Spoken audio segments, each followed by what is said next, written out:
जय महाराष्ट्र. मी स्मित तुमच्या सर्वांचा पुन्हा एकदा खूप खूप स्वागत करतोय आजच्या या आपल्या व्हिडिओमध्ये.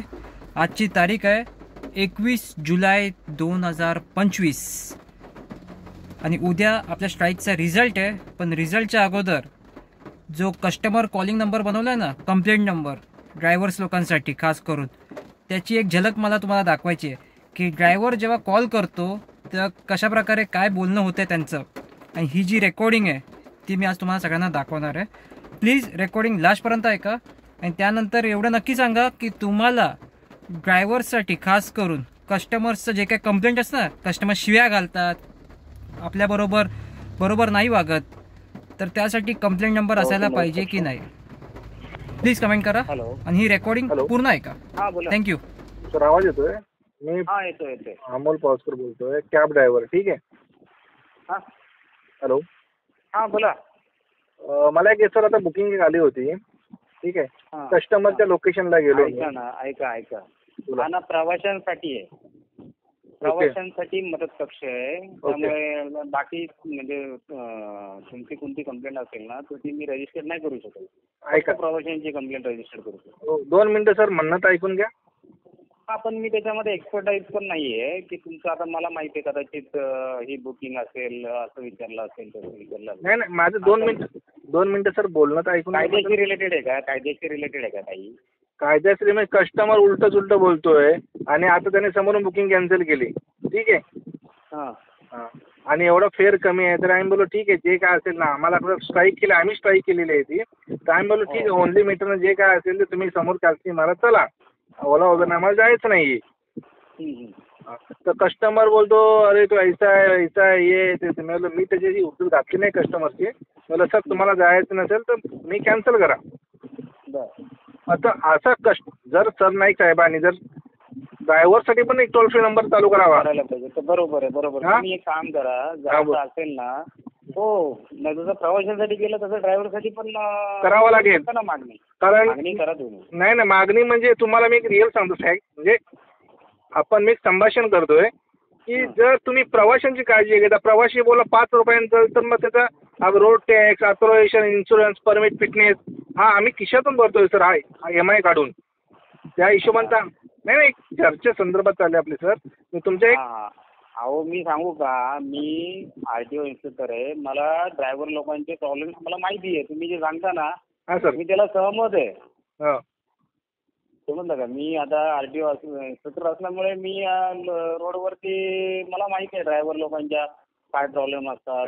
प्रवासी उलट शिवाय देतात कधी आपली चुकी नसताना आपल्याला बोलता येत नाही. आम्हाला माहिती आहे सगळं. तुम्हाला सांगू सर, म्हणजे माझं तुम्ही ॲड्रेस घेतलं चालेल, मी प्रॉपर इथलाच आहे, डोंबिवलीचा. आम्ही कस्टमरला ड्रायव्हर लोकांना म्हणजे एकदम प्रेमाने, बाबा कुणाला गालबोट नव्हतं, बाबा तू प्राईस मारू नकोस, गव्हर्नमेंटच्या GR प्रमाणे आपला रेट भेटेल.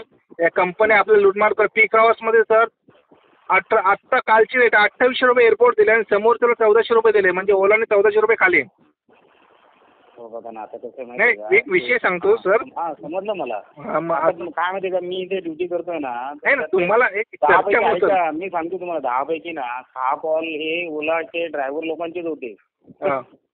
पण आता कसं आहे, मला माहिती आहे ते स्वतः म्हणजे आता ओलाच्या कंप्लेंट करतोय. आता म्हटलं तर ओलाच्या कंप्लेंट वरती तर मी काही त्याच्यावर ऍक्शन घेऊ शकत नाही. तुम्ही जसं सांगता 1400 रुपये ओलाने खाल्ले, काही लोक सांगतात ओला आम्हाला 32च्या याने भाव देत नाही, रेट देत नाही. आता ही जी गोष्ट आहे ना तुमची, ही मी सांगतो तुम्हाला, सर्व जे काय असेल आता म्हणजे तुम्ही ती कमिशनर ऑफिसला तुम्ही करू शकता. नाही ते आम्ही डॉक्टर केशव सरांशी बोलणारच आहे आणि मंगळवारी मीटिंग आहे असं त्यांनी आम्हाला डिक्लेअर केलं. राहिली दुसरी गोष्ट म्हणजे फक्त फोन माझा कट करू नका. एक रिक्वेस्ट करतो मला, कारण कसं माहिती आहे का, जर सरनाईक साहेबांनी कस्टमरला टोल फ्री केलाय तसं ड्रायव्हर, कारण तुम्ही इन्स्पेक्टर आहेत, तुमचा मी आदर करतो, सर्व गोष्टी तुम्हाला समजतात सर. जसं तुम्ही मला बोललात की ड्रायव्हरला काय समस्या होते मला माहिती आहे, मी RTO इन्स्पेक्टर आहे म्हणून. तशी माझी कळकळीची म्हणजे मनातून बोलतो मी की सरनाईक साहेबांना पण माहीत पडलं पाहिजे. हो बरोबर आहे. पण ते काय आहे, मी आता तुमच्याबद्दल कर्मचारी असल्यामुळे मी असं सांगू शकत नाही सर. तुमच्याबद्दल मी सर काही बोलत नाहीये. तुम्ही जे मला योग्य सांगितलं, तुमचं काम तुम्ही करताय, सरकारी कर्मचारी असल्यामुळे एक माझी भावना व्यक्त केली तुमच्यासमोर. हो हो. नाही कधी मला असा जर मौका मिळाला हा तर मी 100% मी असं पण म्हणजे बोलत असतो, आमच्या ऑफिस लेवलला पण बोलत असतो हा. आणि ड्रायव्हर लोकांचे तकलीफ आणि काल म्हणजे 17 तारीख स्टोरी बोलतो मी. मानकोलीला मी गाडी एक अडवली होती वैयक्तिक. आम्ही चौकीमध्ये लेटर वगैरे सर्व काही दिलं, तो इश्यू नाही. आणि 3 स्टार साहेब होते आपले कल्याणचे, परिवहनवाले होते. तर मी ड्रायव्हरला बोललो, भाऊ तू बुकिंग कुठची घेतलंय का? तो म्हणतो तुम्हाला बोला हा ओला उबेरची. मी बोललो दादा ओला उबेर चालू नको, कारण आपण काय करतो वर्षाला जी पासिंग करतो ते हप्ते काढतो किंवा इंटरेस्टवरती करतो, तर 2 दिवस गाडी बंद कर. ते साहेब मला म्हणजे तू जे बोलला ते परवडलं, आमचा पण पूर्ण तुला सपोर्ट आहे, पण आम्ही काही करू शकत नाही. बरोबर असं ते बोलले. कारण जे आहे ते आपण सांगतोय. म्हणजे माझं मी ॲक्च्युली मी जाणारच आहे. त्यांची पर्सनल ईमेल आय डी आहे, ते ईमेल आय डीला पण ट्विट करणार आहे मी आता. हो हो हो. नाही तर कसं आहे ना त्याचा तुमचं पण असेल ना, तुमचं पण ड्रायव्हर लोकांचं काहीतरी संघटना वगैरे किंवा असं काही असेल. सर विषय सांगतो. नाही मी 14 पासून ओला उबेरला आहे. कारण मी स्वतः हॉटेल मॅनेजमेंट केली. कारण बिझनेस 2 पैसे कुणालाही कमी नसावे, जास्त असावेत. 18ला जी झाली म्हणजे ते भरपूर मंचवाले वगैरे मग नावं कोणची घेत नाहीत, तर त्या लोकांनी काय केलं 15 दिवसाचा वेळ मागितल्यानंतर परत ते आहे तसंच आपल्या रस्त्यावर झाले. आणि आत्ताच ही स्ट्राईक झाली आहे ना, ही मस्त झाली आहे माझ्यामध्ये. कारण ही न्यूजला आले, त्यावेळी स्ट्राईक न्यूजला येत नव्हती. प्रवाशांची किती कोंडी होते हे आपल्याला पण माहिती आहे सर, तुम्हाला पण माहिती आहे आणि प्रवाशांना पण माहिती आहे. तरी प्रवासी आता सर नाईक साहेबांनी जो टोल फ्री नंबर केलाय ना, त्याच्यामुळे प्रवासी एवढा उद्धट बोलायला लागलाय ना, याच्यामध्ये काय होणार, त्यांना काय वाटतं की भली मी गाडी घेतली, ड्रायव्हरचा ड्रायव्हिंग लायसन्स 3 महिने सस्पेंड होणार, त्यांना डेंजर ड्रायव्हर फाईन लागणार, जे काय असेल नियमानुसार ते. पण एखादा ड्रायव्हर करत नसेल तर त्याला ते जाणून लागणार. बरोबर बरोबर. नाही तुमचा पॉईंट समजला मला. आणि माझ्या मते तुम्ही पण कमिशनर ऑफिसमध्ये जाऊन तुमचं म्हणणं मांडू शकता बुवा. तुम्ही काय तुम्हाला म्हणजे एक सरकारी कर्मचारी म्हणून हे नाही करा. नाही एक माणूस म्हणून तुम्हाला सांगू शकतो. हो.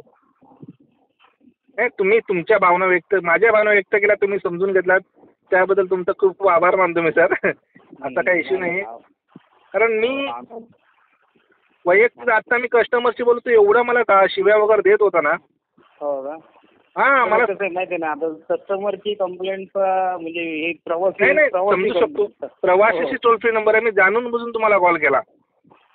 कारण हे पण समजू शकतो, मला माहिती आहे प्रवासी पण उद्धटपणे बोलतात. आता मी सांगतोय माझी स्टोरी घ्या. कारण माझं कसं आहे 4+1 पासिंग आहे, 6+1, तर 6 कस्टमर आणि 1 ड्रायव्हर असे 7 जण होतात. कस्टमर म्हणतो वो लेके गया ना, तर हम तुम क्यों नहीं लेके जा रहे, म्हणजे असे भरपूर बोलतात. तर मी ते ट्विट करणारच त्यांना. माझ्याकडे पर्सनल म्हणजे आपले मुख्यमंत्री देवेंद्रजी, आपले एकनाथ शिंदे साहेब, सर्वांची माझी ट्विटर्सला आहे. ट्विटर्सला सर्वांना टाकून देणार आहे.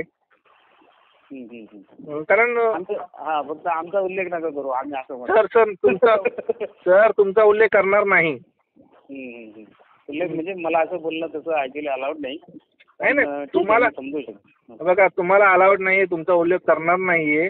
पण हे कुठंतरी जेणेकरून कसं आहे माहिती आहे का, एक म्हणजे एक खेळा एखादा वाकडा झाला ना, तर त्याला 10 फटके कोण मारत नाहीत. पण सरळ खेळा असेल ना, तो एवढे फटके मारतो की तो एखाद्या लाकडामध्ये गेला पाहिजे. बरोबर. म्हणजे मी मूळ कोकणातला आहे म्हणून तुम्हाला सांगतोय. आता तो असं ते गणित आहे. आता जेवढे खेळ आहेत ना, ते सर्व खेळ वाकडेच आहेत. पुढचा सरळ खेळ नाहीये. बरोबर. अच्छा, धन्यवाद तुमचा. ओके चला, धन्यवाद.